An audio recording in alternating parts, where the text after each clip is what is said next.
I started because I took a hat making course for fun. Really didn't think anything of it, just healing a broken heart. And I just fell in love with it. Nat, I love these straw bucket hats. I know they're small, but we should put them out. My name's Teressa Foglia. We are in my Laguna Beach atelier and studio.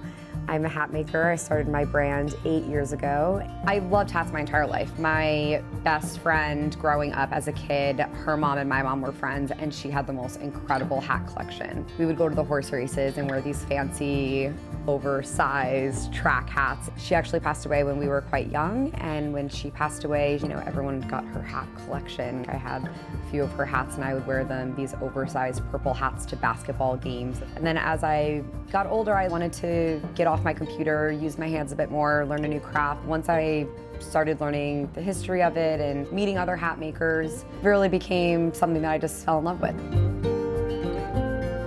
I didn't really think I was going to create a brand out of it at all. I was making them in London and Berlin, and then when I went back to my home state of New York, I happened to meet some people who encouraged me to open a studio. We opened the first studio in December of 2017. It was an open studio with a concept that you could come in and see the entire process. It was really about transparency in manufacturing, be a part of the design process, and really create a space for community to come. Timing, I think, has been a super important factor for everything that we've done.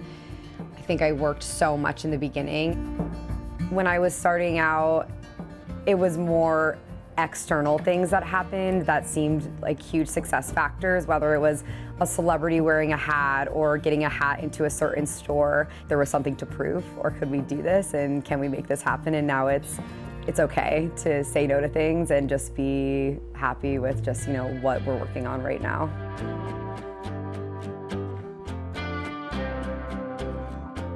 The time that I was living in New York, those, 2017, 2018, there was this huge rush of VC money where everyone wanted to have backing and everyone wanted to grow and everyone wanted to have these massive brands. And I'm really happy that I don't.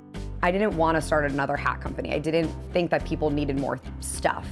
But there's something really special about what we do. They're handcrafted, they tell a story, they're beautiful, and we've always stayed very lean. And I think that's something that's really been successful for us, is that we've been able to continue on through all the different phases that the company has gone through. Ty and I together, I think there's a really nice ebb and flow. He loves to make, he's always hands-on, but I am such a producer, and I think that there's an incredible flow between the making and the producing, and I'm always gonna make sure that the colors are always here that we need and the fabrics are always here. So together, it really is a perfect pairing with what we do here, and we work together every day, but I'm still barging into his studio. He's like a great boss when I need it to be him be, and I'm a great boss when he needs me to be. What do you think, Ty? Love you. Love you. I think we stand out in the industry in general because it's a very personal thing for us. We're never gonna let someone leave here with a bad hat. I don't care what you're looking for, we are going to be super transparent with the design that you're gonna leave with, what is going to be best, and really tell your story in a way that stays true to you, but also we want you to leave with the best hat that you can possibly leave with as well.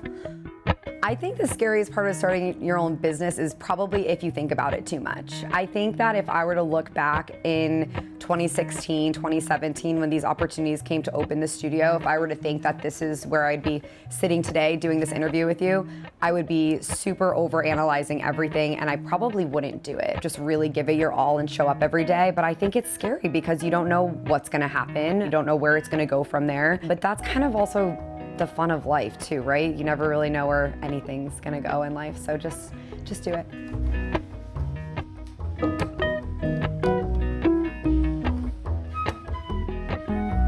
What? It's cool.